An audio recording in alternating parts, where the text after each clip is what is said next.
Greetings, everybody. Thanks for tuning in. I see a couple of y'all in here. We're gonna let folks trickle in. My name is Monia Sanwu. This is my comrade Monica. We're members of HRT New Mexico, and this is Weekly Pan-African News Live, the show we do every single week on Thursdays at 11 a.m. Mountain Time from occupied Tiwa territory. Oh, I see even more people. Hell yeah.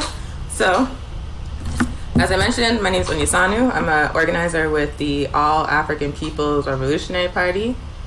I am speaking to you. Oh, wait. There might be a delay, I think, because I see it working. Oh, I see Alejandro from Black Hammer. How's it going? Good morning, comrade. Just making sure that everything is working as needed. One moment.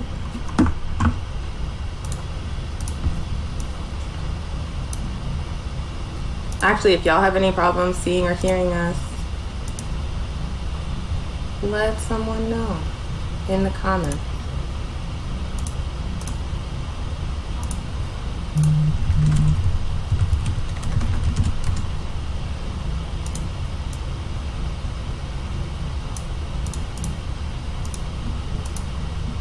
Okay, cool. Jay is saying they can see us and hear us. Thank you so much for helping us out as we figure out the technology. So yeah, let's get it going. So yeah, this is Weekly Pan-African News Live. I'm Monia Sanwu. Monica, you want an intro? Monica Stevens, also organizer with AAPRP. And this is Weekly Pan-African News Live. We do this every single Thursday at 11 a.m. Mountain Time. We started the show in March, right as like the lockdown was starting, because we were like, well, it's not safe to gather people in person, but we still want to talk to our community. We still want to like put our analysis into the world and like educate our people. And so we started the show every single Thursday on a weekly basis. Good morning, bird. To share information and to give political education and to also feature other organizations that we really respect that are doing incredible work here in Tiwa territory. So for this show, we're going to have a very special guest that I'll get into in a minute. But first, we always want to start off by acknowledging that we are on stolen land. I am speaking to y'all from occupied Tiwa territory, also known as the city of Albuquerque. This land belongs to the Tiwa Nation. It has always belonged to the Tiwa Nation. The Tiwa Nation is still here, and they will get their land back, just like we're going to get Africa back. So, point blank period. We also want to say whose land we're standing on. Because, yeah, doesn't matter how long ago something was stolen, it always belongs to the person it was stolen from. Also, we always start off every show by calling in an ancestor. Revolutionary African organizing is part of a continuum of struggle for the liberation of our people that started over 5 centuries ago, the moment the very first European set foot on the shores of Africa. Neither I or Monica or the APRP as a whole would be here without the struggles of our ancestors, without the revolutionary organizing of our ancestors, and so we would be remiss, it would be messed up for us not to acknowledge their influence and acknowledge what they how they prepared for us to be here and how they laid the path for us to continue this work. So the ancestor we'd like to bring in today for this week's show is someone who does not get the respect he deserves, which is not a rare thing for African people, unfortunately. But that ancestor is W.E.B. Du Bois. You probably heard his name before, either because of Black Reconstruction, which is a very, very famous book, or because of any of the other dozens of books that he wrote that you probably read at some point in school. Right now in work study, we're reading The World in Africa, which is a book he wrote under, people were like, why are you writing that? No one cares about Africa. And he was like, I'm writing about Africa. And it's a history of Africa, the continent of Africa, and what was done to it, and why and by who, from the perspective of African people. That is one of the most important works for understanding the colonization of Africa and why African people are oppressed today.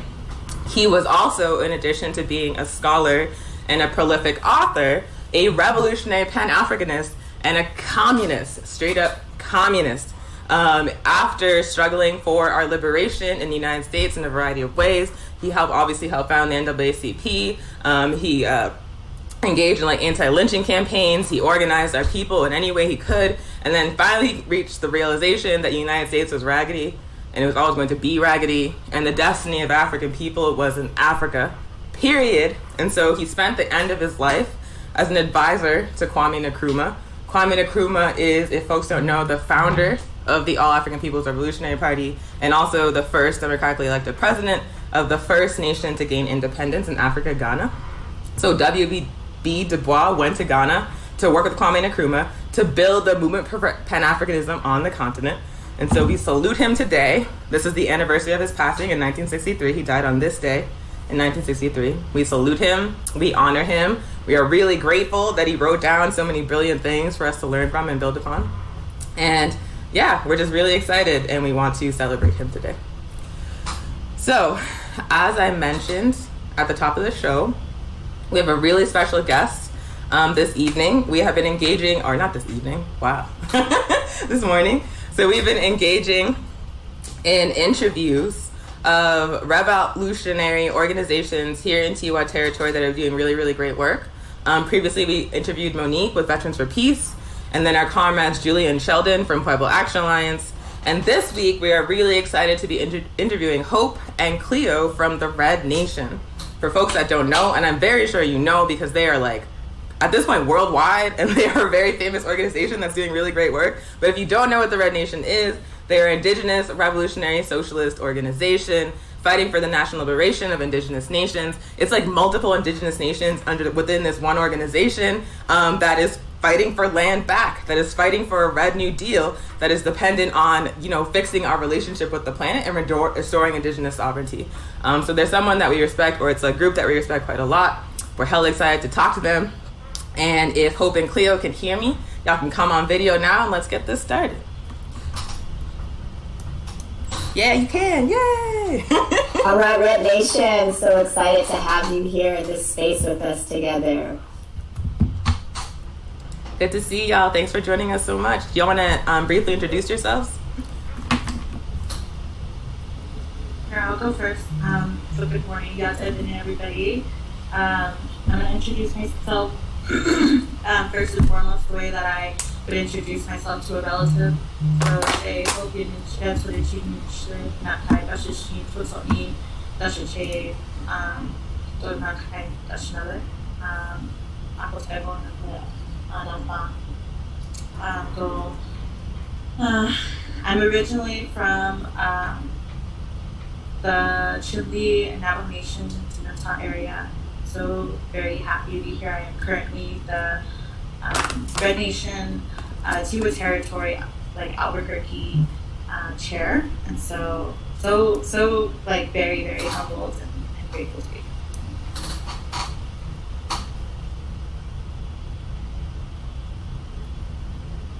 Yes, I'll introduce myself in my own language, and then I will translate that.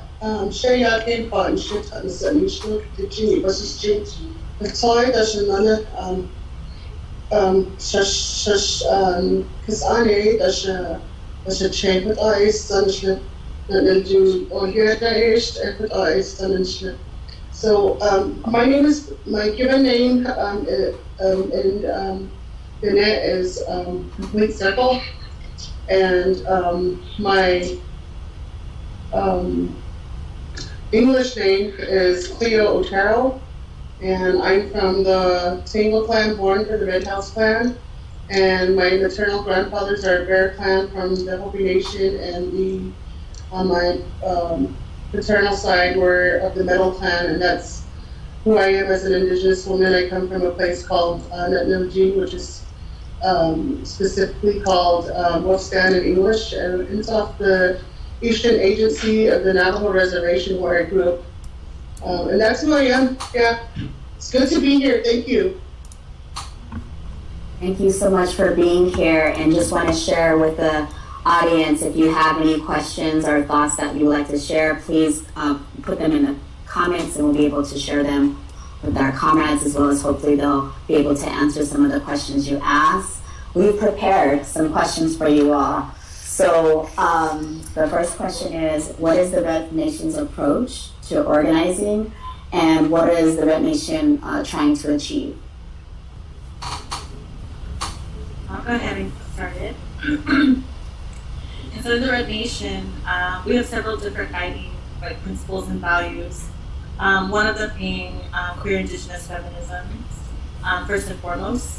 I think that's one of our more important values that we practice, not only to extend kinship, but how we engage and organize in the community, and how we understand our position within a settler, capitalist, colonial institution and structure that inflicts violence on not only indigenous people, but all colonized people.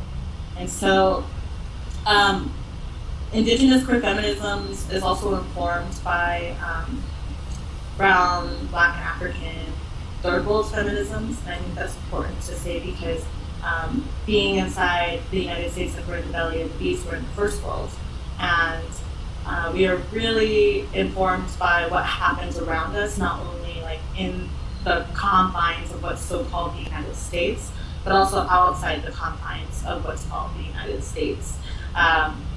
Everything that we do is around dialectical materialisms and understanding where we stand, where our people are at, where the state of the world is at as indigenous people. I think it's also really important to acknowledge where our homelands are at, and our non-human relatives as well. And so we organize to extend kinship. We organize to uplift each other, to empower one another, to support each other, because we know that the system don't got our backs in any sense of the word. And it's really important that we take care of one another. For us, it's we're all we have, right? And not only that, but we're going to free ourselves because we know what our liberation looks like.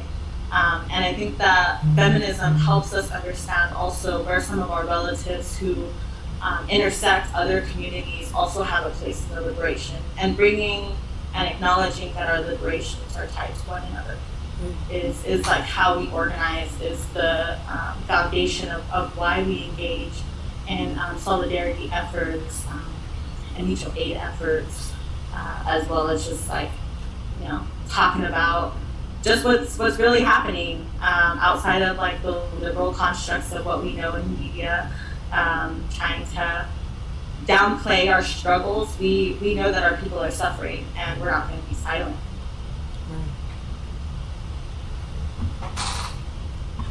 Thank you so much, and talking about kinship and what that means from an indigenous lens, and from the work that you all do in Red Nation, is as well as really elevating of how the ability you all have to save yourselves, and the work around intersectionality that's so important for us to hear, and how we move together in community and solidarity. Yeah, I really appreciate that. Every time you see the Red Nation, it's it'll be a whole squad of really badass non-men, and that's every time you see them, I'm yes. And then also that, yeah, y'all produce an incredible amount of intellectual work that's coming from that indigenous feminist perspective, from that revolutionary socialist perspective, and it's so it's so needed in this time at this particular moment. So it's really just really grateful you exist. So the next question that we have for y'all is, can you talk a little bit about your solidarity fees and the work y'all are doing around mutual aid? I can answer that question. So the solidarity feed was started as a feed for Thanksgiving with the Red Nation. I can't remember what year it was, Hope can update that, but community feed for me, go ahead. What year was that? I think that was 2016, possibly 2017. Yeah. And it was no Thanksgiving feed within the TRN community and local community. But as individual Indigenous person or within my community, solidarity and community feeds involved a lot of ceremonies, and it is involved the community to help either the patient or the ceremony itself. So we had a lot of people from what I remember as a little girl, my mom was a community cook, my aunties were, my grandmas were, and we all had little roles and assignments as a whole unit to help the patient and or the ceremony be successful. So that involved bringing clothes, bringing medicines, bringing foods, and either butchering or cooking inside, making bread. So it started really young for me. And as, or even as a little girl, they make you sit in the food hut, and they make you take care of like the minor things, making sure things are cleared, and you have like stuff on the table, coffees, teas, etc. And so growing up within a community like that, I was very aware of that. My mom was oftentimes called upon, not just her, but like a lot of times she was called upon for different situations, like a becoming a woman ceremony, and it seems like she was always like, here she goes again with her pots and pans, you know, and so that just evolved into like eventually her just kind of getting older and saying she was tired. And I inherited a lot of her pots and pans, and I started doing support as like a community solidarity feed kind of thing within my own community, or fundraisers here in Albuquerque, Otero territory, and then eventually I've shared this story before. My sister tended to go out to the community streets and kind of live there, or just that's where she wanted to be. And so every Sunday I would go out and look for her, bring her food, clean clothing, and you know, stuff like that. And eventually she would ask for a little bit more as time went by, like my friend needs this, you know. And so eventually it just became like where we just made a pot of stew and some fried bread or whatever we had on hand. We make sure we had like about 50 servings. We did that continuously every Sunday for about 2 years, and then my sister died because of her habits and stuff, and so after she passed on, we just, I stopped for a good, I don't know, 1.5 to 2 years. And then it took a comrade to come to me and ask me to cook for her graduation. And she's now a doctor, and I was really thankful for that. And she actually sat down with me and talked about like what it looks like to heal and within the community and be that support.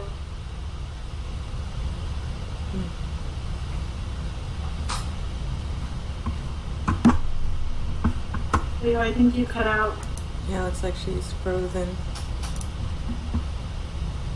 I hope Cleo comes back on, because it's been just so beautiful to hear about Cleo's journey and connection to food, connection to land, connection to ancestors. Oh, Cleo's back. Oh yeah, all those connections were set forth before by our ancestors, like I said, and then it evolved to the now, and then I started. My brother was the one that told me about the Red Nation. He follows them, he supports them. He lives on the reservation, so he could say like, "Have you heard about them?" Like, yeah, you know, I was kind of in limbo just because it's a lot of work. No, they're very hardcore. We are now not part of the Red Nation, and so anyways, it evolved to be part of the Red Nation, and we have been able to do the weekly Sunday community feed here in Albuquerque, and it's a beautiful thing because the primary purpose is for our relatives on the streets, the reactions they have is beautiful when they receive even something as simple as a bottle of water. They just appreciate that so much. Like my mother always told me that helping people that's got less than us is really good, because in the end, one day you never know, you might cross their path again, and in return they might be able to help you with something, you know, like it doesn't have to be, you know, something of the physical value. It could just be a lesson, you know. So that's where I feel like community and solidarity feed works really well, because we're in solidarity with our relatives on the streets, and I feel like in return when we need them, they will be there. But as far as the Red Nation, they're doing a great work. We're doing a great job. We're organizing with other organizations, PAA and Seed Sovereignty. We worked with them this last weekend, and we'll continue with for a couple of weeks to do the solidarity feed with them. So I'm really proud to be part of the Red Nation and the solidarity feed. That's kind of like my insight as to where I'm at with the solidarity feed within the Red Nation. Thank you so much. Sorry. I wanted to add a little something too, just building off of the momentum that Cleo just shared, of the story and the kinships that have been created along the way to lead up to where we're at now. That it's really important also to just share that the Red Nation actually was like, in a lot of ways founded out of this mutual aid work. When I was on the streets as a young person, I was living at a shelter that was off of like Louisiana area. And I remember I had heard about the rally / protest for Cowboy and Rabbit, which were two relatives who happened to be on the streets because they had given their hotel room to a family with small children for them to be able to sleep throughout the night in a safe place, and had decided to sleep outside. And in the one night that they were out, or I think it was like maybe 1 or 2 nights, they had been brutally murdered, actually. And so they were known on the streets as Cowboy and Rabbit. And we have a lot of, if you go through like the rednation.org, our website, you'll see a lot of writings on some of our relatives who have passed because of border town violence. But that was the very first rally that I had gone to, and I had been amazed at the Red Nation members who were there, who were like simply just feeding our relatives and acknowledging like our kinship to one another as Indigenous people, as Native people.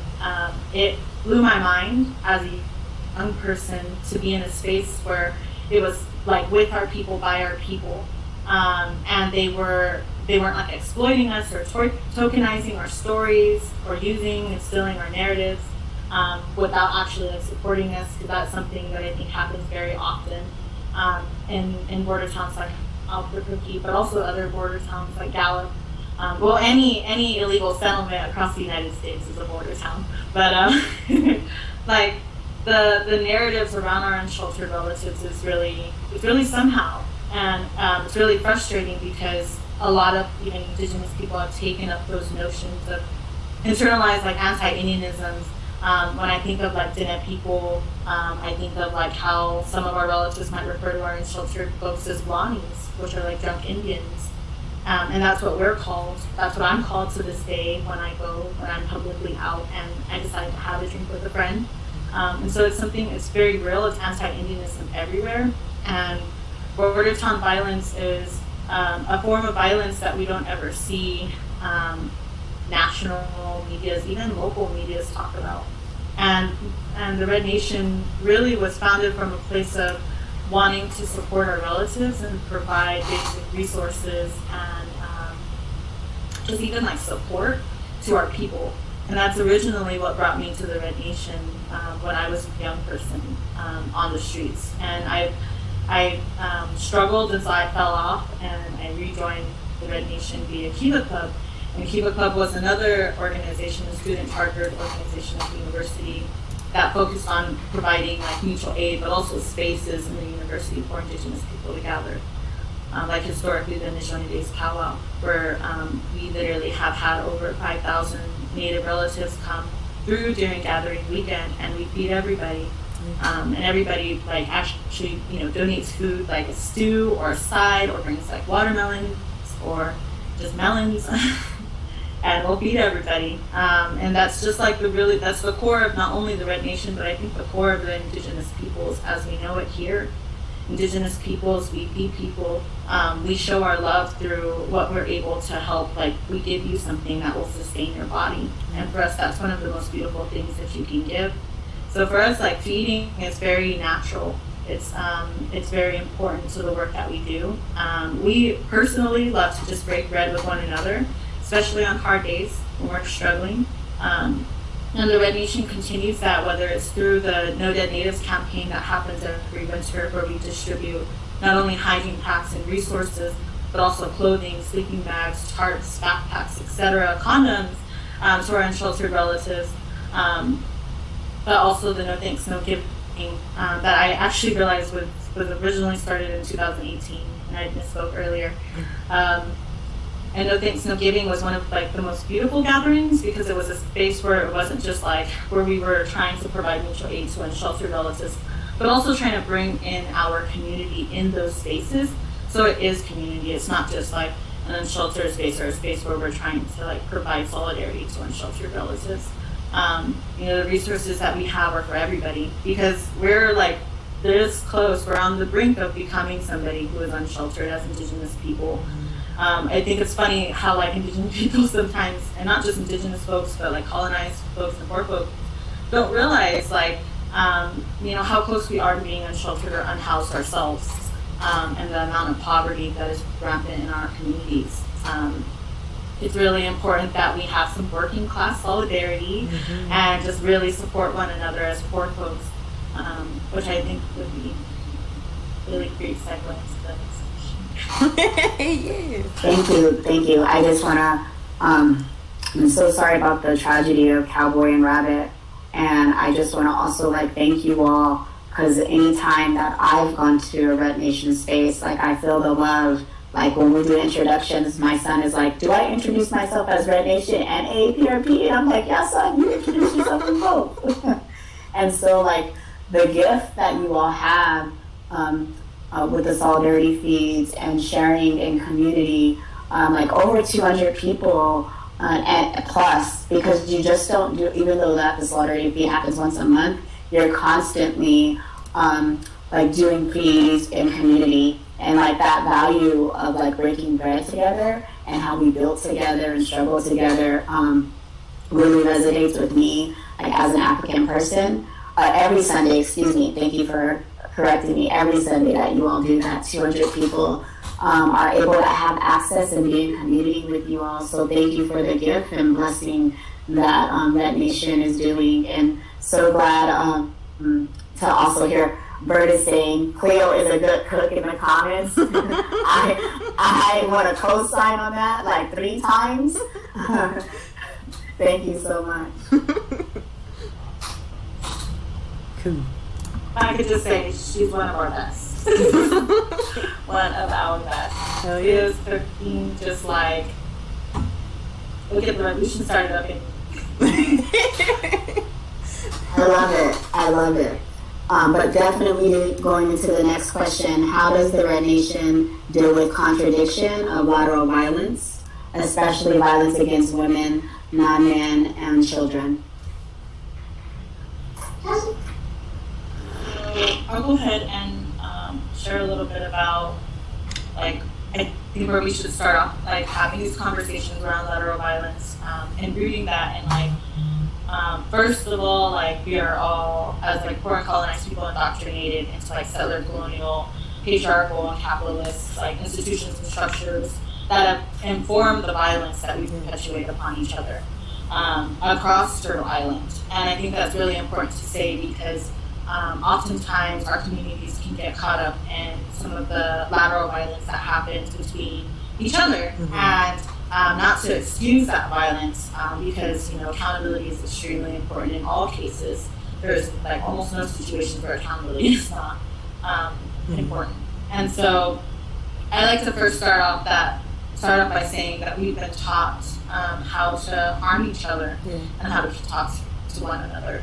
And I think that that's something that we have to unlearn, because that's something that we've been brainwashed since the moment that we were engaged with the settler society that was founded upon the same violence. That being said, the missing and murdered Indigenous woman epidemic is just Albuquerque is a border town, but that it's it's like number 2 or 3 in the country for MMIW. There's so much violence that happens across these territories, and not just in Albuquerque, especially on the outskirts of these border towns. And this is directly supported by the institutions of capitalism and colonialism. Just to talk about MMIW, thinking about the police, thinking about the how cops, not only uphold but also enforce land dispossession and land theft and resource theft, and the protection of property through the violence towards our community.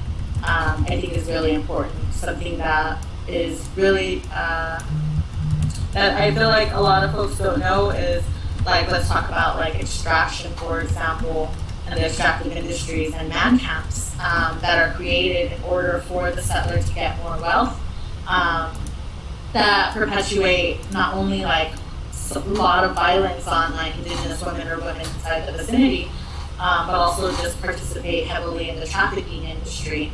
And it's interesting because I see fracking, for example, fracking jobs pop up in all different areas across the Southwest, and I have relatives that are struggling and don't have the money, quite frankly, to sustain themselves or their families, and end up working for these companies, and they are also treated very terribly. They are expected to work and work and work, and a lot of them, when they're working, they'll experience struggles of addiction, and that'll also lead them down this path of being in areas where there's other forms of violence that are happening.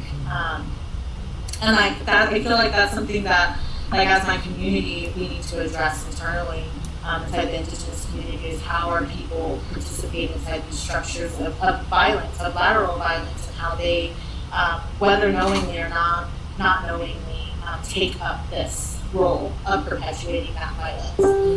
But at the end of the day, also, the root causes are settler colonialism, capitalism, patriarchy, and those are the institutions and structures that we need to dismantle in order to even have these conversations around how our people can be better accountable, because they're dependent on how to sustain themselves. They're dependent on how to make sure that their families survive or that they can put food on the table.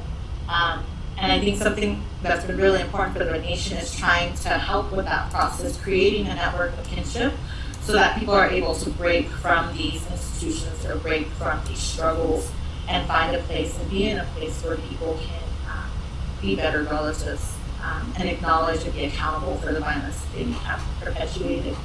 And so, going back to cops, fuck the police, first and foremost. But also, it's important to acknowledge, that they continue to uphold their original roles as the original slave catchers, as the settler militias that would not only participate in Indian killing, but also land dispossession and resource theft. The cops commit out of the sector of homicides towards MMIW, who are strangers. They take up 30% of the population that actively murders or perpetuates harm to MMIW G2S. And I want to extend that, just instead of saying MMIW, like talking about also girls and our Two-Spirit and LGBTQ plus relatives, because there's just not enough statistics actually right now to even talk about, what's happening to our children and what's happening to our non-men relatives. And for that reason, I feel like we don't give a platform to those struggles because there's just not enough research being done in our communities. Another thing is it's not being done by us. It's being done by non-Native folks or people who are not part of our communities, who are not doing this or not conducting research in an ethical way, which is a whole other conversation when we talk about the ivory tower. But going back to the way that our societies continue to perpetuate harm on women, children, and non-men, I mean, the patriarchy is so ingrained in our communities that there is absolutely no room a lot of the times for people to even know, to to become aware of the fact that there are more than two genders, or that to even understand what sexuality is, because we're forced. It's like the moment we're able to watch TV, we are forced to like digest and see like nuclear families, patriarchal like I don't know, shows where like they're just upholding men, and men like are running the house or man of the house, and something that has been really instrumental in my growth and unlearning internalized like misogyny as well as like patriarchy is actually being able to organize with like more women and non-men in the Red Nation, because if you don't know, Red Nation is majority women and non-men. Yeah. And we do have our men who are right there with us, and we're proud of them, and they hold their men accountable. And we appreciate that. And you will see everybody in the Red Nation saying that men are trash, because we are, because the patriarchy is, and that's what we're indoctrinated with. Yep. And that's something that not only perpetuates harm against women, but perpetuates harm to kids. I mean, like, kids are told they're not lots to fill. They're told to uphold, especially like young boys. They're told that they need to be masculine, and only masculinity that is appropriate is toxic masculinity. But also, they're taught how to perpetuate harm to one another, and to like a lot of the bullying that happens in our communities. Not only is that taught like in the ways that we maybe need to work on the way that we conduct ourselves with our families, but also through media, especially through like shows, cartoons, etc. I think that that's a huge part of why our children are indoctrinated into these systems. And so that's one thing that I think is extremely important, is actually having like new showings like y'all are doing in the All African People's Revolutionary Party is so essential, so that people have an alternative to turn to listen to watch, because we know the media is not reporting what's happening to our people and in our communities. And so that being said, like talking about binaries, I think is a huge part of this conversation too. When we talk about non-men, as Indigenous folks, as Diné people, we have a gender spectrum, and our gender roles are based off of the roles that you actually take within our communities, and not like your body and what your body has, like what genitalia you have, etc. Our roles, our genders were, I've heard different research on different parts of the community. That's important to also acknowledge, is that every region of Diné people, every region of different Indigenous people have different customs, have different beliefs. Sometimes it works, like it does work, like it makes sense together, sometimes it doesn't. And so that's completely okay. And so you'll hear like some folks say like we have 4 genders, 4 other genders, which altogether is 6. And some people will say 3. There's like different narratives depending on the region. And they're all true. All of those things are true. And so I was raised understanding that there's 4 genders on top of just the 2 genders that exist in like settler society. Our genders don't even translate, I would say, even really. We don't necessarily have anything that equates to like male or female, but we do have like words that talk about femininity and masculinity as like a spectrum, and understanding this spectrum. And you'll hear like the 2 names of the like 2 genders that are more dominant even in settler societies as like the extremes of the spectrum.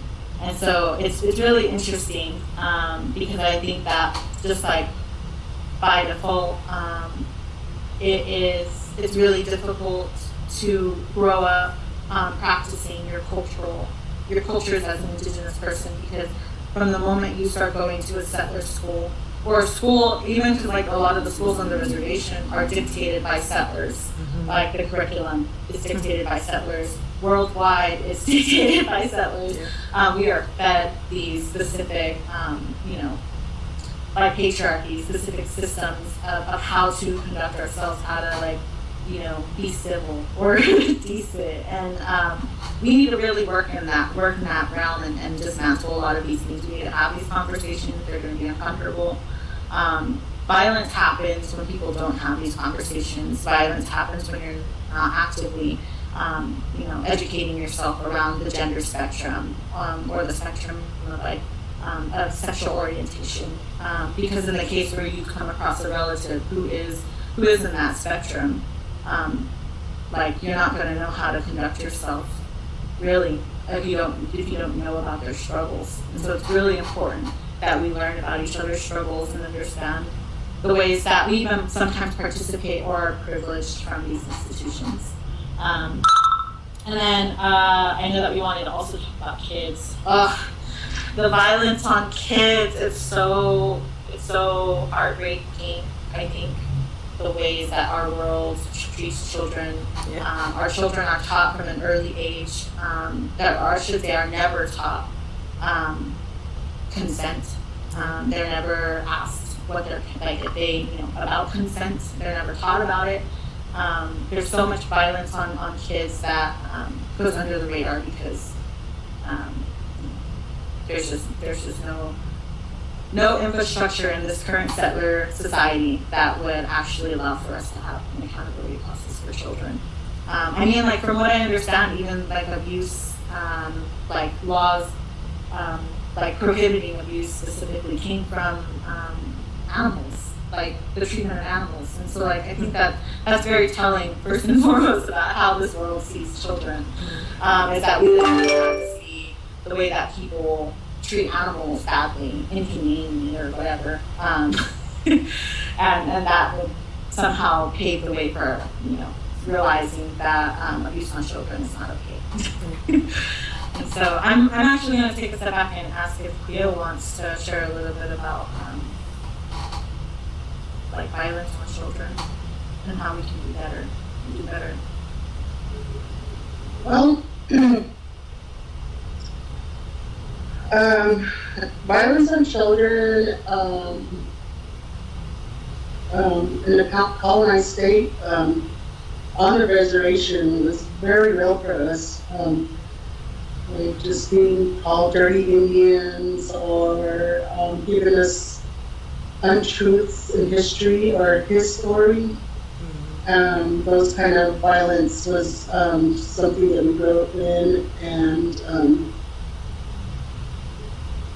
finding the truth in that was really hard because we've been so oppressed and so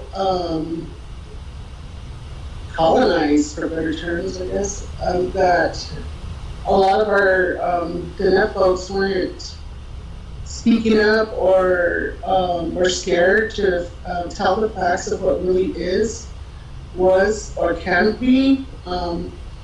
And so, like, what does it look like now for, like, I have a 6-year-old son. I see that in all forms, I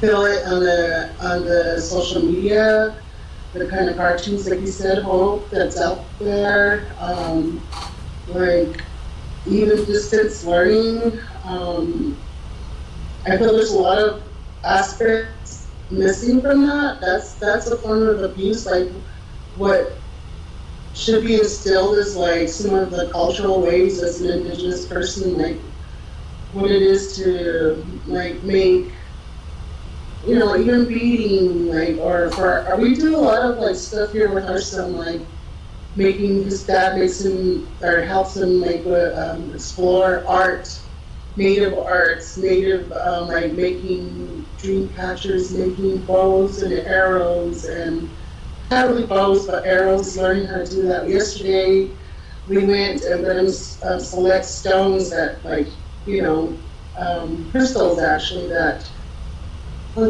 kind of connecting back to who we are as Indigenous folks and children really brings a whole sense of like wellness to him. I can see the difference. Whereas like this distance learning, I know it's needed during this time, but all I see him, to me, I feel like his mind is turning to mush. I tell him that when he's playing too many games or on YouTube too much, even though there's some of those things he's watching is really beneficial. There's like a lot of educational good stuff out there also.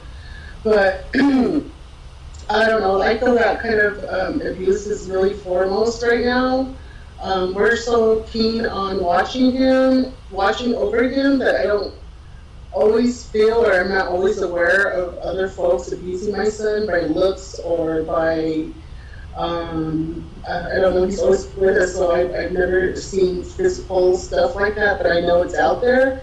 And how we, as parents here in our home, address that is by being real with him. Like, we let him sit in on the TRN meetings. He knows facts about MMIW. He knows about solidarity feasts. He's sometimes with us when we're out there giving water, food out. And he knows those people. He knows them because they're us, because we were once there to ourselves. And so those are like kind of facts that we try to instill in him, so as the revolution grows and it starts firing up more and more, he can be part of that, and he just finds a role inside that revolution himself.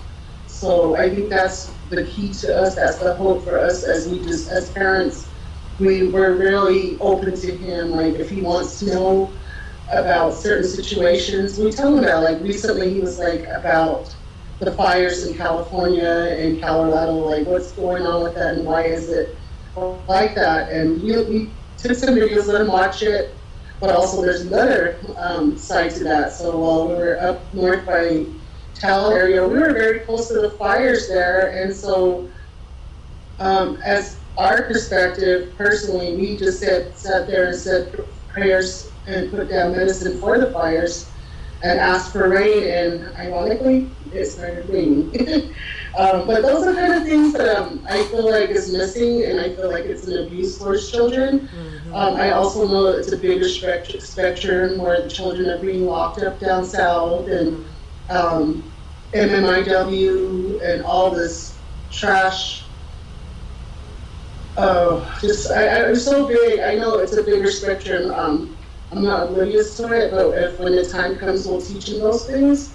But I feel like as a parent, we try to keep him knowledgeable of what's going on around him, because he is living this world. He is the next generation too, and TRN has a lot of information that he gets to see, like not only the struggle but also the solutions, like as far as food goes, the food sovereignty, with growing community gardens in different homes of the comrades, and bringing prayer into the realm of TRN. That's something that's a solution too. So I mean, I know there's a lot of stuff going on, but I always try to. I'm not oblivious to what's going on, and I'm not sugarcoating it, but I try to be hopeful, because we are the revolution, and the kids are that too. But I wanted to add on to the gas and oil industry extracting and our lands and raping Mother Earth at hardcore rates. Mm-hmm. They don't even do it with the consent of our people. Like, especially now, COVID is around. It's hard to even hear our voices, because a lot of our elder folks that have land allotments, that are they actually have titles to our lands. Ironically, we shouldn't even have a damn title, right? But anyways, they're not savvy to the technology. They're not able to sit in on chats like this. We don't even have Wi-Fi services out there. So what's the solution in that? For me, I know one of my niece is running for something out there for a presidency. And so what that looks like for us is to go back out there to the reservations, and making a difference and putting boots on the ground and trying to do something different within our community. And TRN has set a big standard like that. They've made a big difference, impact here in Otero territory. And with those lessons and those supports, I think that we're able to do those kind of things on our own lands and stuff like that, and our own people. So, that's just one of the things. And then the poverty level on our reservations is still so high. It's true. It's true we don't have water. It's true we don't have electricity. What's more, our folks, my uncle who lives next door to us, two of my relatives didn't even have running water till 5 years ago. And the one electricity line my dad put in, it used to run electricity to 3 houses. It wasn't until like in the last decade that they actually got our own electricity line. But even to now, like I have my nephew who lives in Oregon, and he doesn't have any water. Like that. Those are kind of things that are real things, real struggles in our community. People not having enough food, relatives not being able to have access to land. Like we should be able to build homes without these land grants, but it's like they make you go through hoops. Like these are our lands, and to this day we still have to ask the government for just a parcel of what they stole. Right. Now we're working on that solution too, and that just means getting back to home, getting back to working with our people, and I just wanted to address that. So like the youth out there too, we have youth meetings out there, and they're so hopeful, and they're like, we just need somebody out here to lead us. They say that there's nothing to do out here, nobody's trying for us. But like, so we hear those things and we have those conversations within our homelines, and I always look forward to the solution, and I always look forward to the upside, even though we're in hell sometimes. It feels like hell sometimes, but whatever hell is like, that feels like we have so much going on in this world. But the youth are rising up. Even though there's a lot, they've been through so much stuff, they're still rising up, and they're very strong. Like I can see it in my son. If the youth are anything like my son, and I think there is a lot of them because they're being very woke with the whole spectrum, they will persevere. This is what I want to say about that question.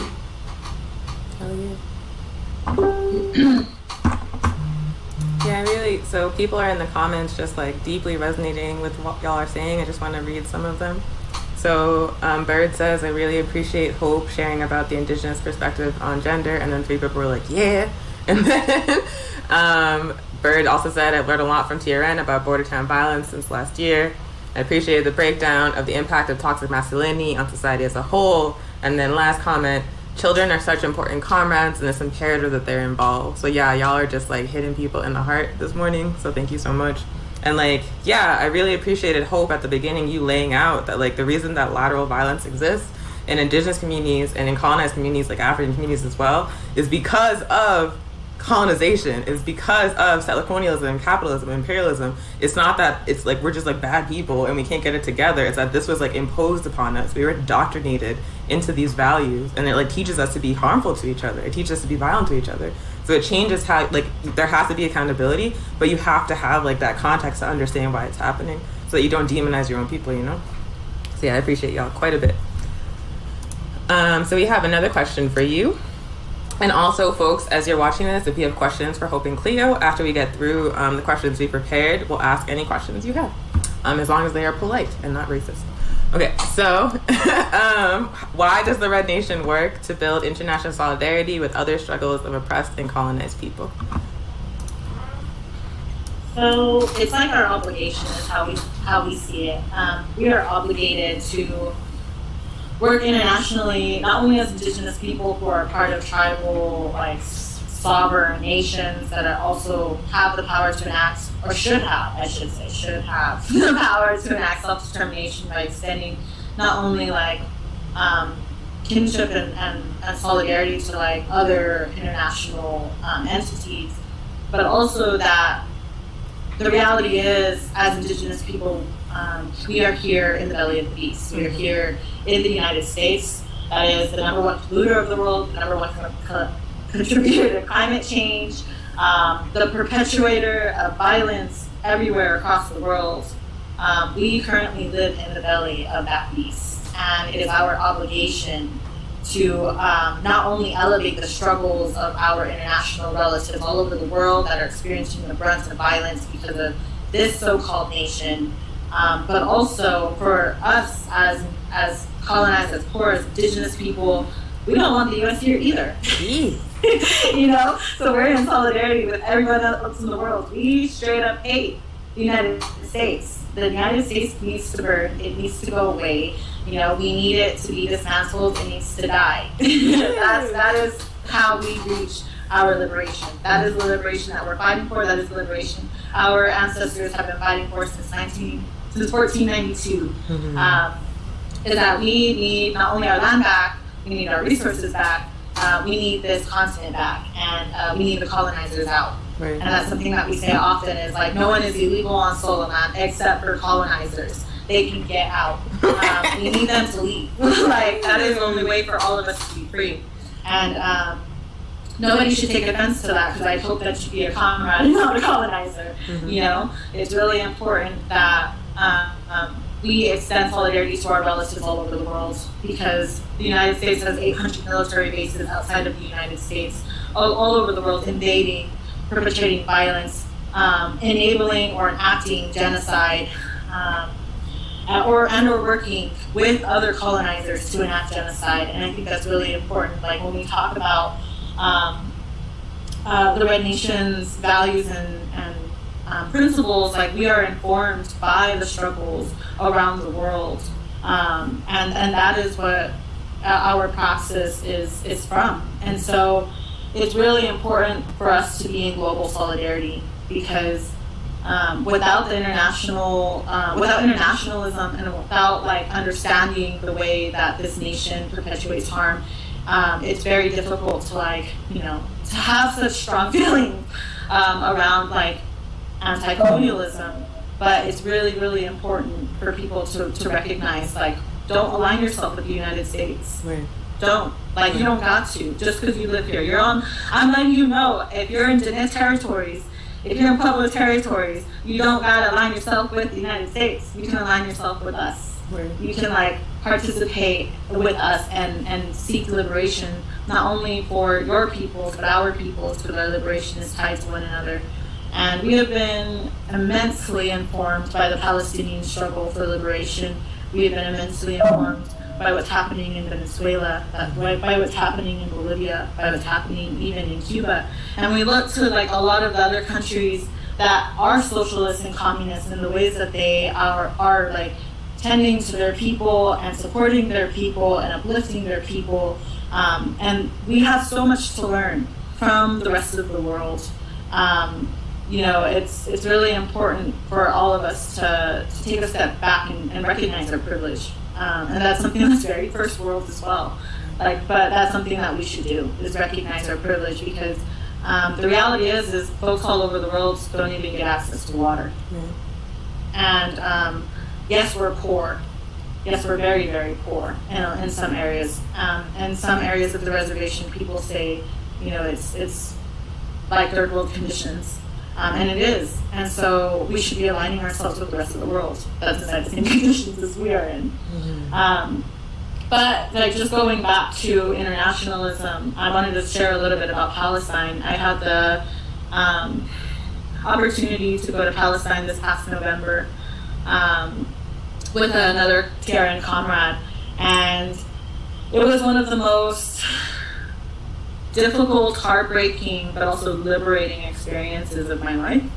And I say that because when I went to Palestine, that's where I discovered that I was a communist.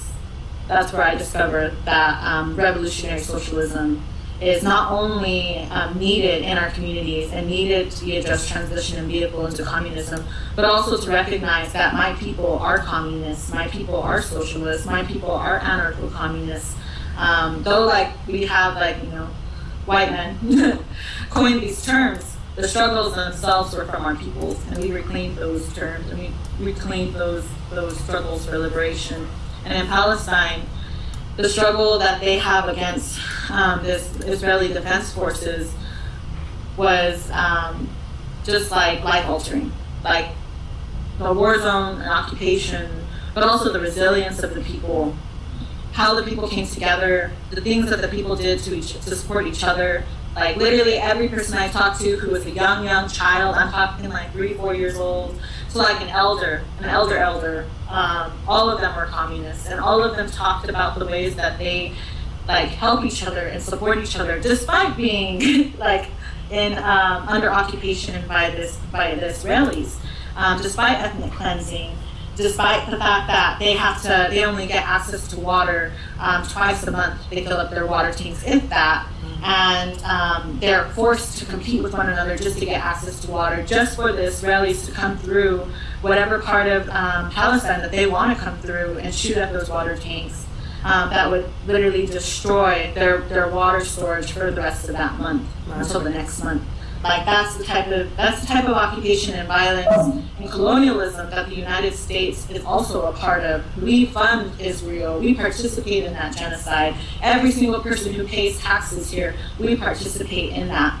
And for that reason, we don't have a choice of whether or not we want to participate in boycotts, divestment, and sanctions. We need to, because no matter what, our taxes are going to the genocide of Palestinian peoples. And when I went to Palestine, what really just solidified it for me was I was in Ramallah, and we had stayed there, and we were going to different areas across. Like we went to Hebron, we went to Jerusalem, we went to all of these different places, a part of the delegation. And in Ramallah, it was kind of like a big city of just like a bunch of Palestinians. It is in, I believe, the C sector. So as you know, or as you might know, Palestine is segregated into 3 different sectors, A, B, and C. A and B, I believe. I might actually have these wrong, but I cannot remember if it's A, B, or C. But either way, like there's like areas that are only for like Israelis and like tourists, and then there are parts that are only for like Palestinians, and then there's a little bit in between where like Israelis exploit Palestinian labor and the Palestinians are not allowed to go to any other part of the segregated, like A or B or C. So it's really segregated. And despite that segregation, despite the fact that people were literally not able to just cross like certain boundaries, go visit their old homes, it was really, really, it was hard. It was painful, but the way that the people like treated each other and lived was like, I don't know, it like lit a fire. It lit a fire in me, and it gives me goosebumps as I'm talking about it right now, because like literally I went into a building that was where our hotel was in Ramallah, and on the 3rd floor, they had multiple stories. So like our hotel room was on the 4th floor. We accidentally went to the 3rd floor and realized there was a bunch of businesses. None of the businesses had locks on their doors. None of the businesses, had like all of their merchandise closed up in like cabinets and stuff. They just had it out because they didn't steal from each other, because they didn't need to, because they actually had housing. They actually had food and access to like water, even if it's with one another. And they shared resources. And for that reason, a lot of the ways that, like, for example, lateral violence happens here under a capitalist state is not what happened in the small parts where like Palestinian folks were actually, the majority. They were straight up just helping each other. There was no need for those things. And that was when I realized that this is all possible. That it's possible for, and it's not only possible for us to be that way, but also if you go to deep parts of like Deneta, for example, where like you can't get to a border town 2 hours in any direction. And so maybe you might not be able to get gas, maybe you might not be able to get food, maybe your car broke down. People will straight up stop there and support you. It's hard now because there's so much violence, but for the most part, like, I remember like when I was a child and growing up, and I myself have stopped for other people to just offer support, and like we would trade stuff. We would literally just like, I got this, you got this. I got, a sheep, you got like this jewelry, like let's see how we can make this work. And that's something that's very fundamentally different about like the reservation compared to the border towns, because in the border towns you can't really trade anything of equal value, because that's what capitalism is. You're not getting of equal value. The people who are producing those things do not get paid most of the time, But like in deeper areas where our people are really struggling, people can, and people do, because that's what we do as people. That's how we're okay. And that's what really droned into me. Like we are communists. We are people who practice like anarcho-communism in areas. Every region differs, of course, and so the people decide what struggles to take up and how they do that. And what I've seen is communism. And something that I think is really important that Cleo said was how, like, you literally have to ask for a permit from the chapter house just to build a hogan. You're not even allowed to have your own child in your hogan. You're supposed to, it's against the law to have a home birth. You have to go to a hospital. And like, that's not, like they're literally policing every part of our identities. They're policing every part of who we are. And the ways that we even engage in life that is anti-capitalist and anti-profits. Because a lot of the times our people don't have the money. It's a lot of money to go to the hospital. And then the resources that are available, a lot of the times they're run by people who don't even care. And who don't want, like, who don't care if like those resources are good or not. And so, or people who don't even want to be there. And I think that's something that's really important to say is we have people, and I know this. I know that there are people in our communities who are willing to do work for each other, to trade, to like, you know, trade like, if I need you help me, I help you type of deal. And I don't think that's bad. And I think that that's something that Palestine probably taught me, and it's why I like really, really go hard now for not only revolutionary socialism but also indigenous communism, because we're reclaiming those things. Because those are the struggles that, those are not only the struggles but the liberation that people studied from us. It's rightfully ours, and we're taking it back. Like we want our land. Oh, yeah. And so I think that that's really important to say.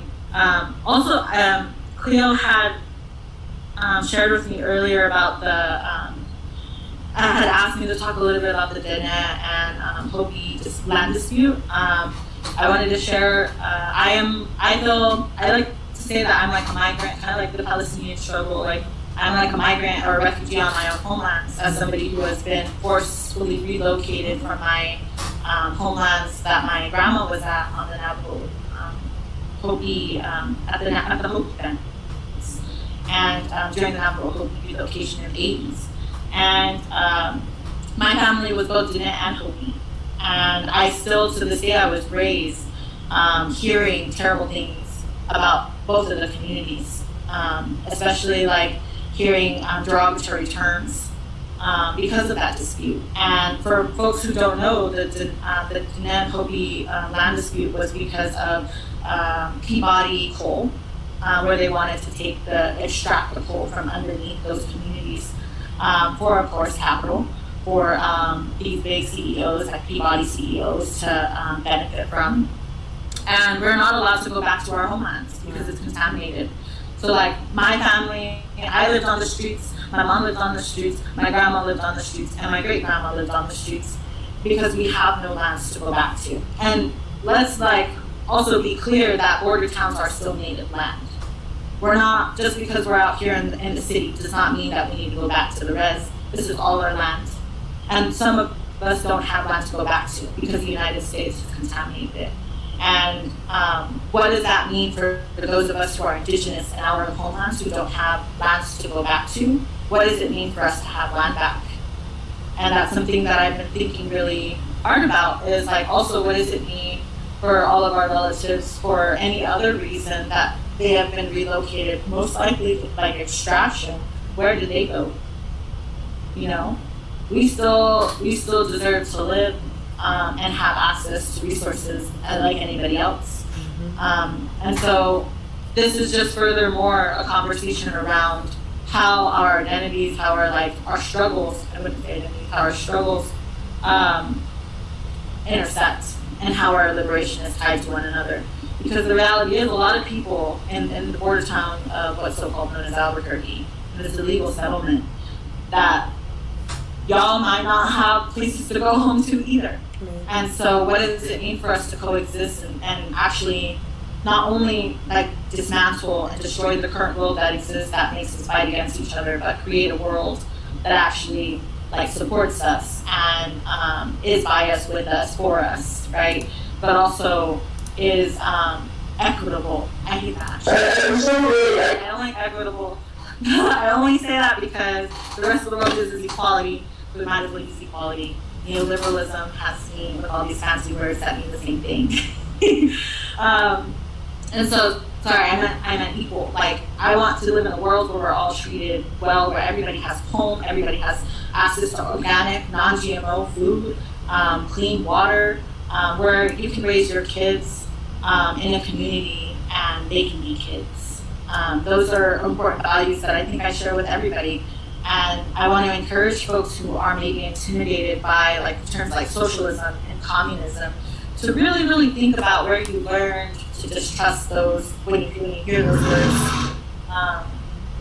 Like where you learned like a lot of these, I don't know, like words and stuff like that, because the settlers educated us, the colonizers, I should say, educated us.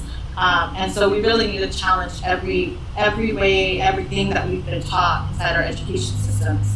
Because there are good people, yes, but there are no good institutions, because settler colonialism, through settler colonialism, many of us are staring genocide in the face. Many of us are walking every day knowing that, we're never going to be in a place unless there's a revolution of stability. And that's kind of like that's what I would say my life is like as a migrant, as somebody who just doesn't have homes to go back to, but also my community is in conflict, my community is perpetuating lateral violence. Like, my only alternative is to create a new world or an older world, I should say, where people are respected and loved and cared for. Because y'all are stuck with me, basically. But, thank you so much. No, thank you so much, Hope, for just really sharing about how we co-build and co-create in community together, how that's important, but also like how Indigenous people are leading that work because we are on stolen land. And so how we all look to you, and also about the international solidarity and how it's an obligation, like having that frame for humanity globally is beautiful. And I just want to share with you one comment that was said before we asked the last prepared questions we have, and there's a question in the comments.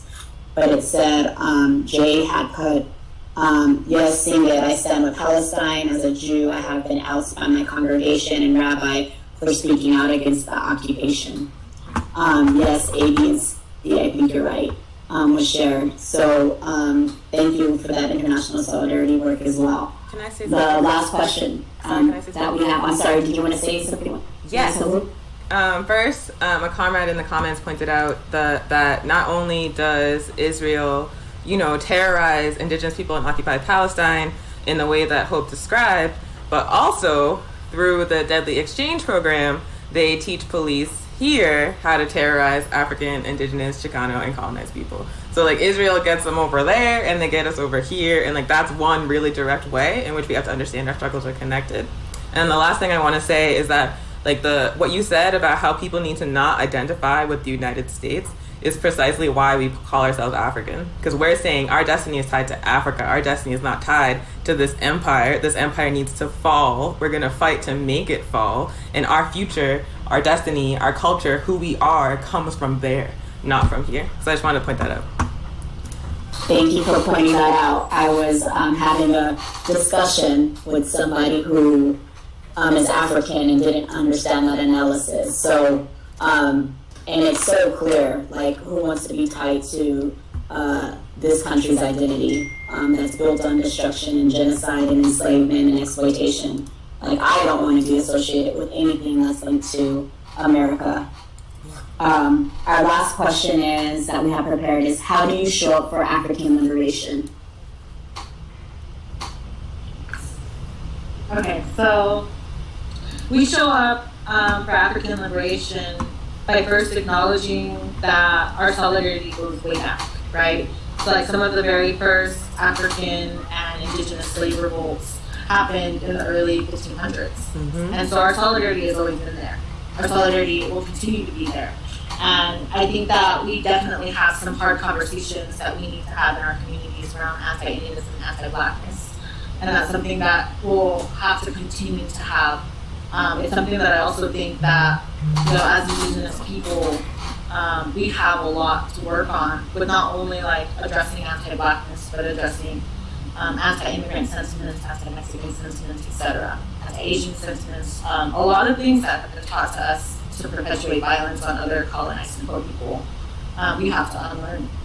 And we show up, we try to show up on the ground if we can, boots on the ground, showing up if we're able to in spaces. We show up against our people sometimes, challenging them and challenging them to be better relatives, challenging them to treat each other better, challenging some of the anti-blackness that we see spewed.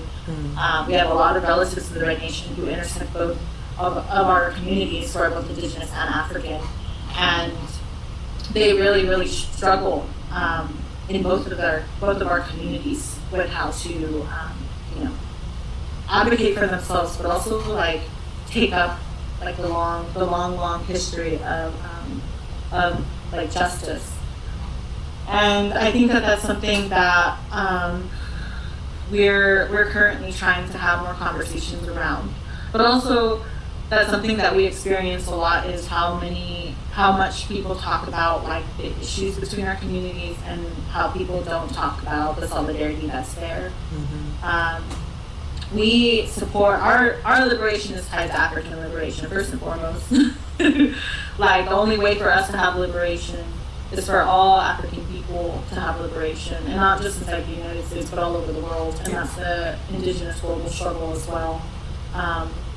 And I think that it's really important that while we're talking around like the liberation of our peoples, that we show up for one another, that we elevate those struggles, that we tackle instances where our communities might be trying to do like trauma Olympics, because that happens a lot. And I think, we need to get rid of that mentality completely, because we're stronger together. We're stronger unified in solidarity. And we make up a huge part of the community. And that's not even including some of our relatives that we're just not mentioning, who can also be a part of that, who make up the majority. I think that there is a lot that the Red Nation does to try and elevate these conversations and challenge our peoples. And I really hope that we continue to do more, and that we continue to follow the lead of African and Black relatives when they are in the streets, when they are on the interweb, when they are, fighting for their liberation. Let's see what else I have written that I wanted to say. You had mentioned something earlier about being on the ground and like showing up. Like, can you elaborate? What does that look like? Yeah, so that looks like people showing up at events where we're allowed to show up. So like, for example, showing up and bringing like support, bringing a person, bringing more people, providing basically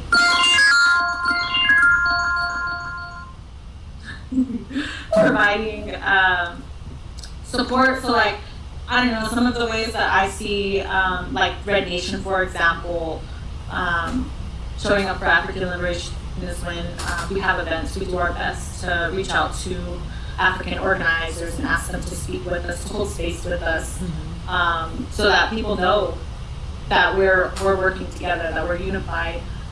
We also try our best to like send resources and opportunities y'all's way. We try our best to create, propaganda, create writings, etc., that speak about our liberations being tied to one another, so that people understand that just as hard as you fight for your liberation, you should be fighting for others as well, because it goes hand in hand. That also means understanding our privileges in certain positions of, I don't know, like there's certain privileges, I think, like in a place like Mexico, that Indigenous people are given. And I'm not sure, I'm hesitant to say privileges, but like ways that we are given like spotlights. And I'd really like to see more Indigenous people using those spotlights in a way that is extending solidarity and kinship to our African relatives here, as well as our undocumented relatives, our immigrant relatives, etc. And I'd like to really see people show up in that way. Show up correct. Educate yourself. watch, all of the other prior news showings that AAPRP has done. Like, seriously, do it. And read, and then organize. And again, like, come correct. And so know that, like, if this event is an African event, then, like, you need to be there to support, not to be taking up the platform. And that's really important. I see Indigenous people sometimes do that a lot, and other colonized people. To center struggle means to really center it and give them your full and undivided attention and support, and do your research so you know how to come correct. Don't just ask questions, how do I come correct? Like, do research. There are plenty of postings, writings, critiques, Zoom conversations that people can watch and listen to. We also have, like, podcasts out there. Like, please do your research to come correct, and don't depend on the people who are most marginalized to do that educating, because it is not our responsibility to educate you. Yes, as good relatives, we will. And we have, I've literally learned from everybody on this Zoom, like Onye, Monica, and Cleo. I've learned so much from you, and every single interaction I've ever had with you all, I learned stuff. Like, pay attention. If you're talking to people, pay attention to them. Pay attention to what they're saying. If you don't know what they're talking about, write it down, and then later do some research on it. Show up in a way that you would want people to show up for you and your struggle. And that's what I would challenge people to do. We got shared pressers we need to take down. Thank you so much. I know we're running out of time, but I wanted to share at least one question from the audience. I know you're on a couple different live feeds, and is there a question in particular you wanted to share? Yeah, it's actually like a lot of questions because folks are like really engaged in this conversation. So hey, yeah. So one question on my Facebook that is really good is, do you have any observations, lessons about solidarity between African and Indigenous folks here, or things you wish that would happen to increase solidarity? Yes. So I say, like, I definitely like to see more events that are talking about the struggles together. I'd like to just see more collaborations in the future between, like, Indigenous and African communities, because I feel like, I'm not sure, like, what exactly is going on, because I know that we're all talking. I know that we're all, like, talking to one another and stuff, and we see each other often and things. But I think just being more intentional about, like, collaborations moving forward, and where we're at also in capacities and the ways that we are able to show up with the capacity. Because something I'm learning too is, like, just because you and your organization are at capacity doesn't mean you have to leave the conversation completely. So what does that look like, and what does that mean? I definitely just like to see more people just, like, supporting one another and reaching out to each other, having more consistent conversations with each other around the work that we're doing. Because I know for a fact that a lot of our works intersect. And I would also like to say that I see that happening here in Tewa Territories. I see a lot of the ways that our communities are interacting. I literally see Monica, like, every week. And multiple times a week too. And if I can also just add the ways in which our African relatives have supported me, like, personally in achieving, like, stability, but also, like, support, emotional care, and checking in with me is one of the most, like, beautiful experiences that I have and that I carry with me. And I know that a lot of my relatives have had similar experiences. And so talking more about that, talking more about how our communities support each other and help each other and love each other, I think is really important, because online I always see like, the arguments, the struggles that we have with our communities. And I think those need to be talked about, yes. I think that, those need to be addressed, and people need to be held accountable. Like, cultural appropriation is not okay, ever. And that is a form of racism, and that is violence. And that's something that needs to be addressed. And I encourage folks to continue to call in your relatives when you see those things happening. But also, like, let's talk more about the ways that our people help each other and support each other and intersect. Let's talk more about our gardens. I know we're all gardening. you know, and all of those things that make us who we are as resilient and strong and powerful beings. And how we can intersect that with real revolutionary work is important to me as well. Because I want to see people talking about, you know, good feel stuff and all of that. That's great. But I also want to see it coupled with action. I want to see the ways that we can build struggle, that we can build towards revolution so that we don't have to suffer, and our people don't have to suffer, and those that come after us don't have to suffer. Oh, yeah. Yeah, so we're gonna ask another question just because there's so many in the comments. So a question says, talking about land, is there a resource that talks about the steps that can be taken for land back in Taos, Santa Fe, and other Albuquerque areas?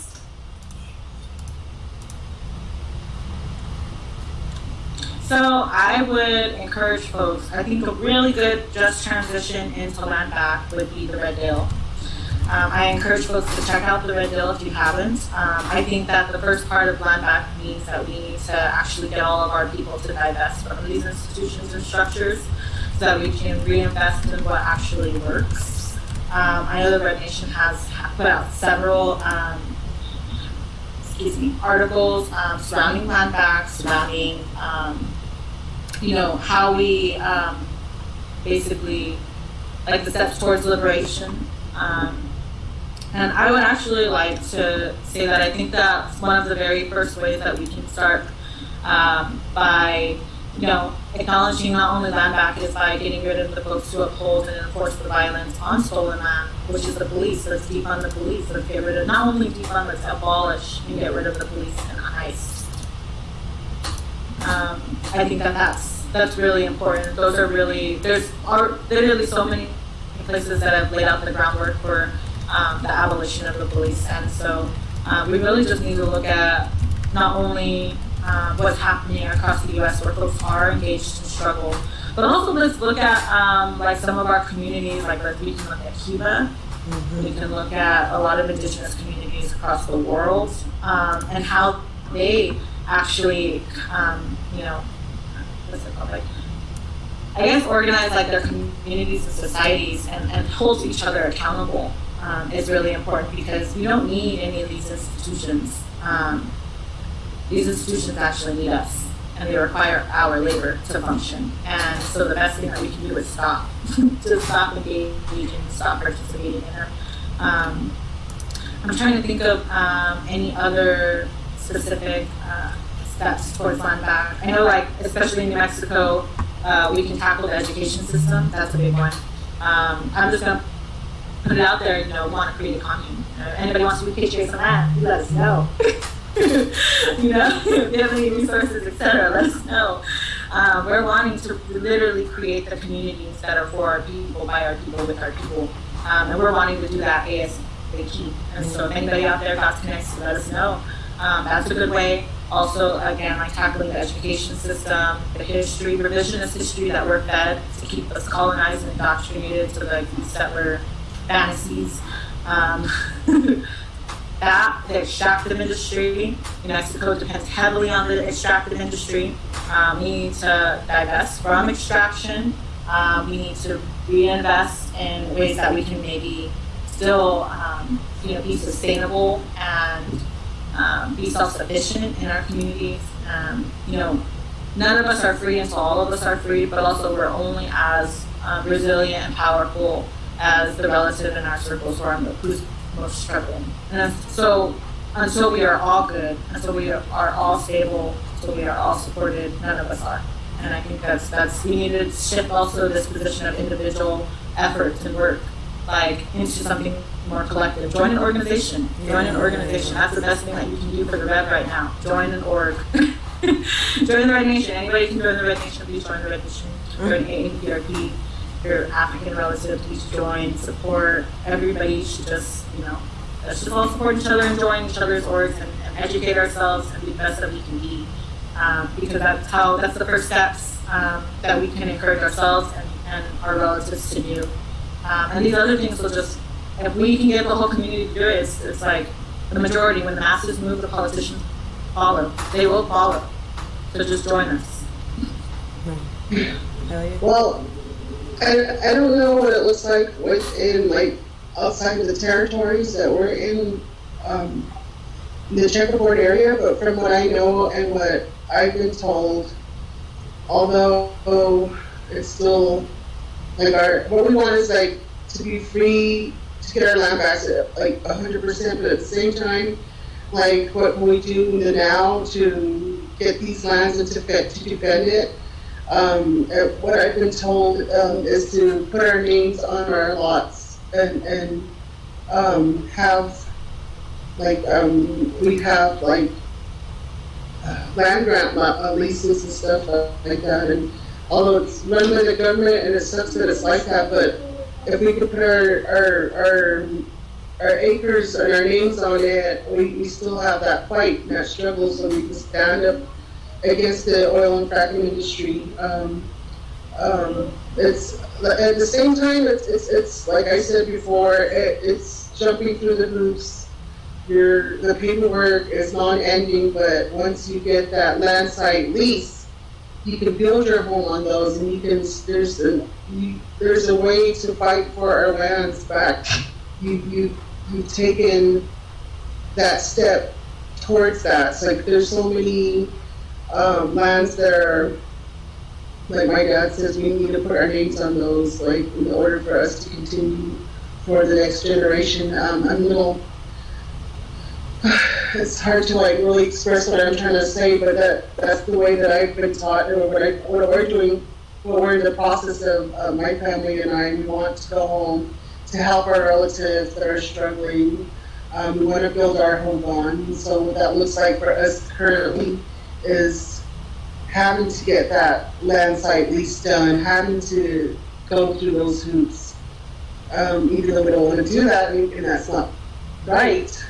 But we have to do it in the meantime to get to some kind of self-sufficiency outside of the city for us, for us that, for my family that wants to go home. And I really, like, my heart is, I love working into a territory, but my heart is always with my people. Like, the struggle is real, like, it's always constant, it's consistent every time I go home. Like, what do we address right now? Like, drug use is so high, the elders are scared. My mom and dad got followed back, coming back late one time, and by, I don't know, they were being harassed, and followed all the way home, and that's because of the drug use out on the reservation. So those kind of things, like, how do we address those? How do we fix those? And for me, it's like, okay, let's get this land site lease done. Let's go build our home. Those are the things that we're trying to do so we can have this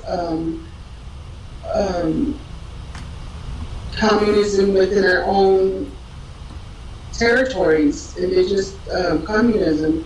It starts with as a whole organization too, but also the boots on the ground is very important. It's very important that we're there.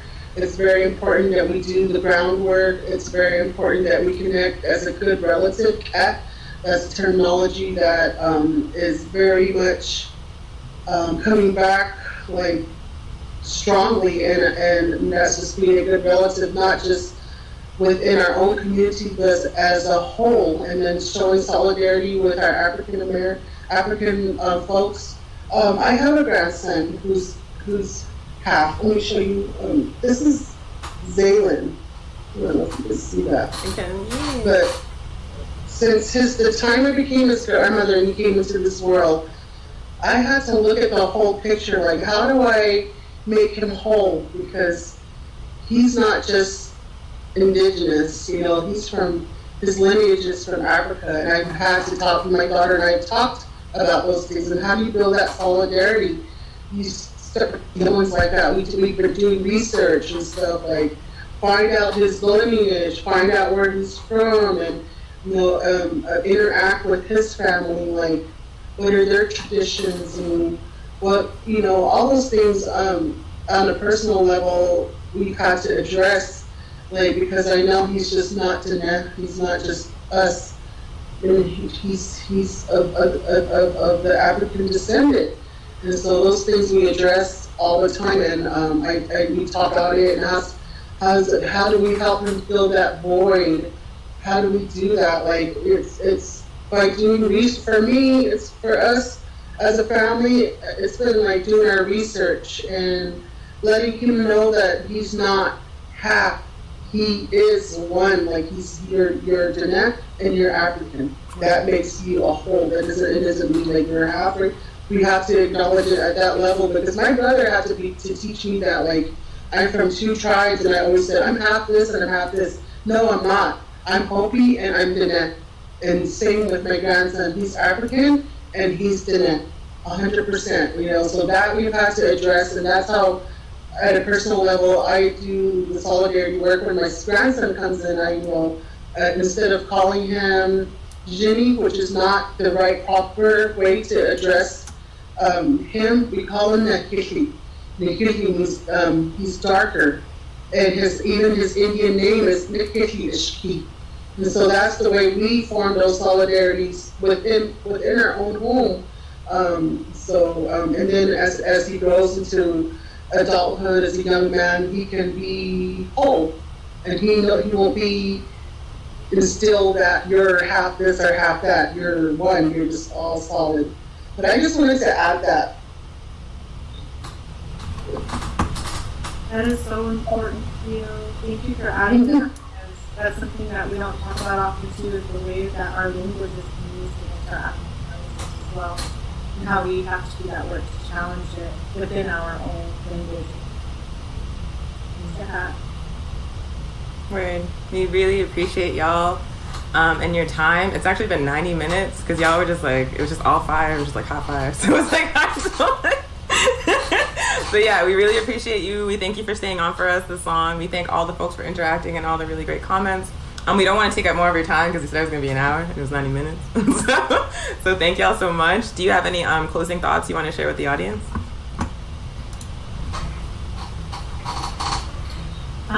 Just that I just want to say, like, it's hard times right now, so, you know, like, look out for each other, build with one another, be accountable to each other, and just struggle on, support the work, and keep showing up, and even if you're not able to show up, because, you know, we're against ableism, you know, show up online, or, like, reach out, and, like, let us know how we can even support you, and how we can build struggles together, and create a world that we actually want to be in and be proud of. And let's start the rev. Like, let's start building towards now. Let's not wait till tomorrow. Let's do it now. Oh yeah. I just wanted to say thank you. I'm very honored to be on this platform with you all. I was very nervous. I'm just honored. Thank you. You both killed it. This was really beautiful, and it was like such a wide-ranging conversation covering so many important things. We really appreciate you both. Thank you so much. I took a lot of notes. I learned a lot, and I know the audience did too. And we're just so appreciative to your work and your solidarity. Thank you. Thanks, yo. We love you, AAPRP. We love you. Cool. So yeah, y'all are free to go, and we'll continue with the rest of the show. Bye, y'all. Thank you so much, everywhere, comrades, for your questions and your engagement in the Red Nation in this space with us. So we're going to move up to COVID-19 updates. So again, we are in a pandemic. Continue to wear your mask. A mask keeps you protected. It keeps our communities protected. It keeps all of us safe. That's really important because we know the majority of people that are impacted, 93%, they are African, they're indigenous, they're Chicano. There's been over 180,000 people who have died due to coronavirus. And there is not a plan to keep us protected. So we have to protect ourselves and protect our communities, our loved ones. We are all connected. In New Mexico, there is continuous positive cases that are happening. It is happening behind the walls. Nationwide, our state is being looked on as a state that is putting in a lot of safety precautions. And there's some truth to that, but there's no truth to that behind the walls. Behind the walls, people are left to suffer. They're transporting people from prison to prison. The spread of infection continues as well. And on top of that, if they are tested positive, they are left in solitary confinement to tend to their own needs. Like, you can't get well in a cell. And so continue to follow Millions for Prisoners. They will be having an action, I believe, this Friday at 4 p.m. about how to free people behind the wall and how to demand our elected officials to let people out, because those conditions are not safe for them at all. And also, testing has now become less available. So if you want it to be tested, it's much harder to be unless you have symptoms. We're going to drop in the comments a website where if you are having symptoms, it has the testing locations that you can utilize. So continue to be safe, continue to wash your hands, wear a mask, watch out for one another, and fight for people behind the walls to be free. That's really important to us. And just to wrap up the show, we want to talk briefly about a current event.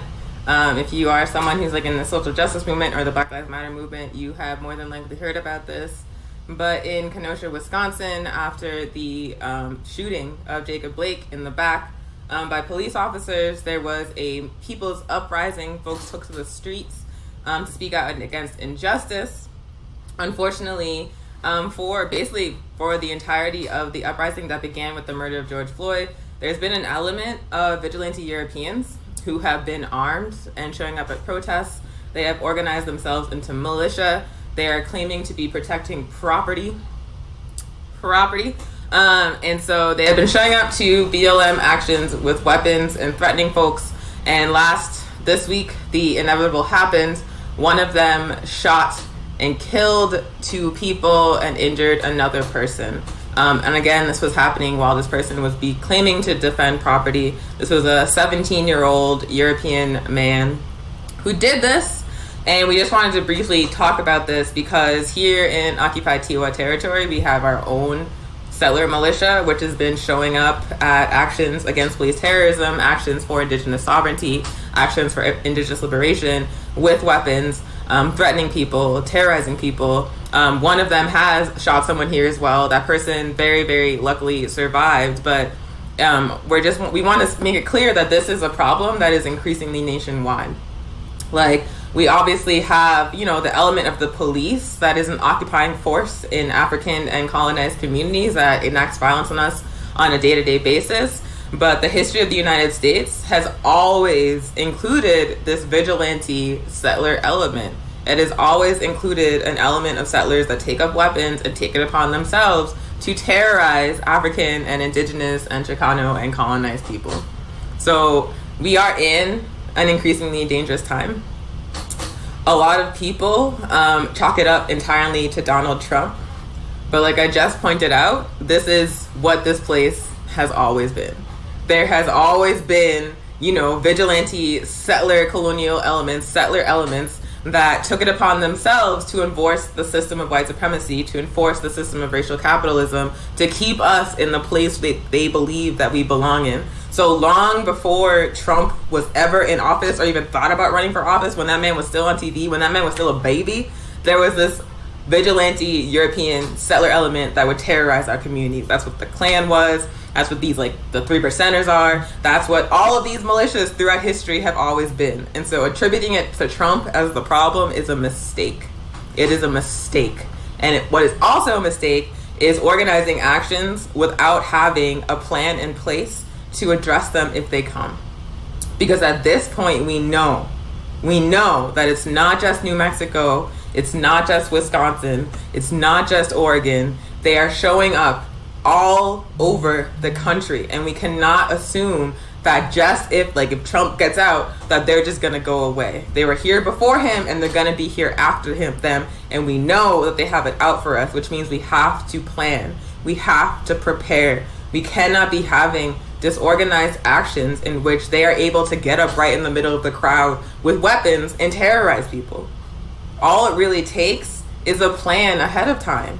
If you know they're going to be there, then make sure you have folks designated to deal with them, and make sure everybody else is kept away from them. Make sure the focus remains on the reason that we are out in the streets, the reason why we are mobilized, and make sure that these people are dealt with by people who know how to deal with them. It is extremely important because people are dying.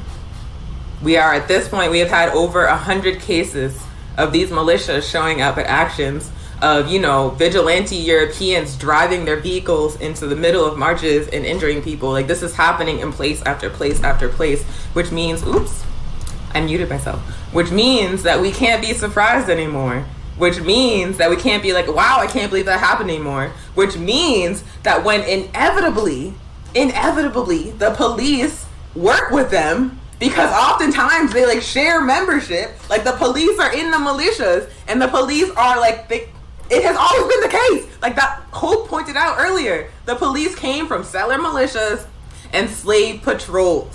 They came from vigilante European settler forces. So of course they share membership. It is so past time to stop being shocked. They are on the side of the militia. If the militia shows up to the march and you call the police are not going to come. It's on us to organize community defense, to organize security, to organize safety, so those people cannot come up in our actions and harm people anymore. It's on us. And if we continue to be disorganized, if we continue to act surprised every time they show up, if we continue to act like these people do not mean us harm, more people are going to get hurt and more people are going to die. So yeah, and if you don't have the ability to keep our people safe, don't be calling people out to the streets. Don't do it. Take it seriously. Yeah. It's very dangerous. They could, like you said, over 100 events they have showed up. They have showed up in New Mexico, in Rio Rancho, in Santa Fe, in Albuquerque. We had a comrade shot here. Thank goodness he is healing and recovering. And 2 community members have been killed by one. It's just, I agree. Don't act surprised. We have to protect ourselves. We have to protect our communities. Yep.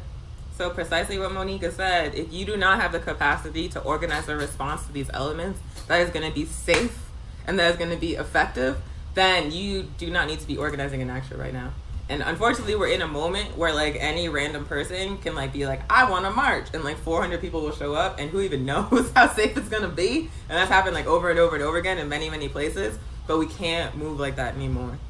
We must be serious about organizing community defense, because these people are serious about terrorizing us. They train in the woods with their guns. They work with the police. They're spying on us. They're streaming us. They're identifying us. They're doxing us. They are organized and they are serious, which means we have to be organized and serious. And we cannot, on any level, look to the state that we're protesting in the first place to address this for us. We must organize to address it ourselves. Period.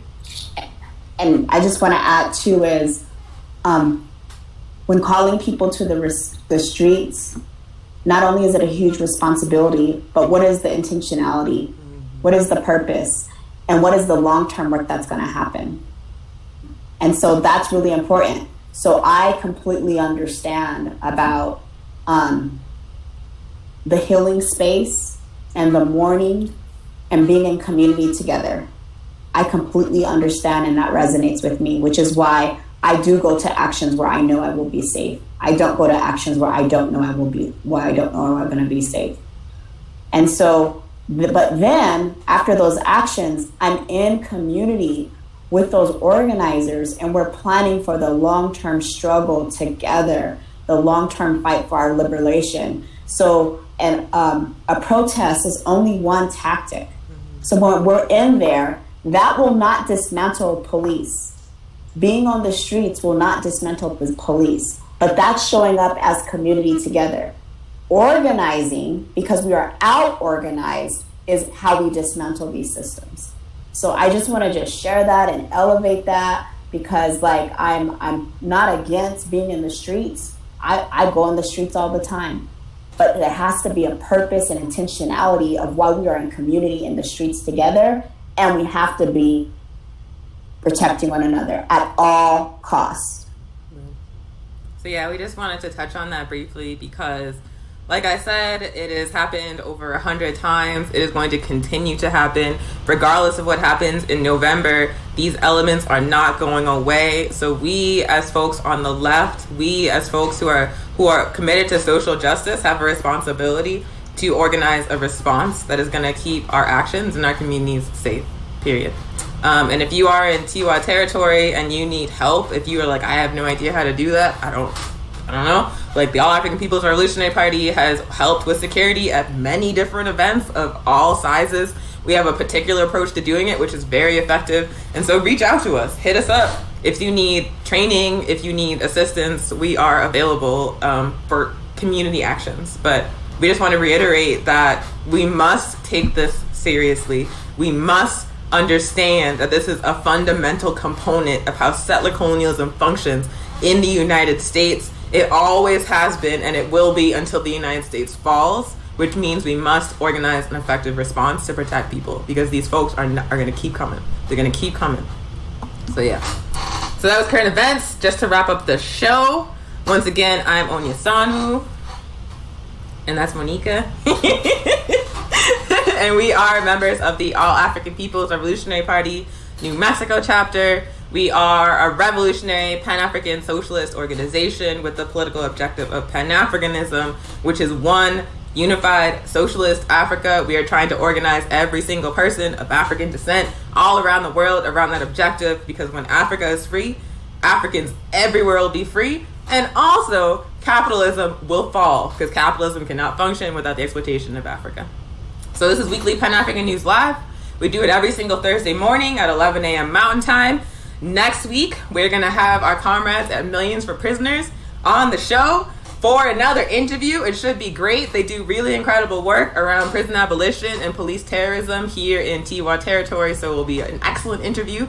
Please tune in next Thursday at 11 a.m. Mountain Time. And thank you so much for joining us. Thank you for interaction. Thank you for your comments. And thank you for your loyalty. Please share the stream and tell your friends about it. And we'll see you next week. Stay ready for evolution.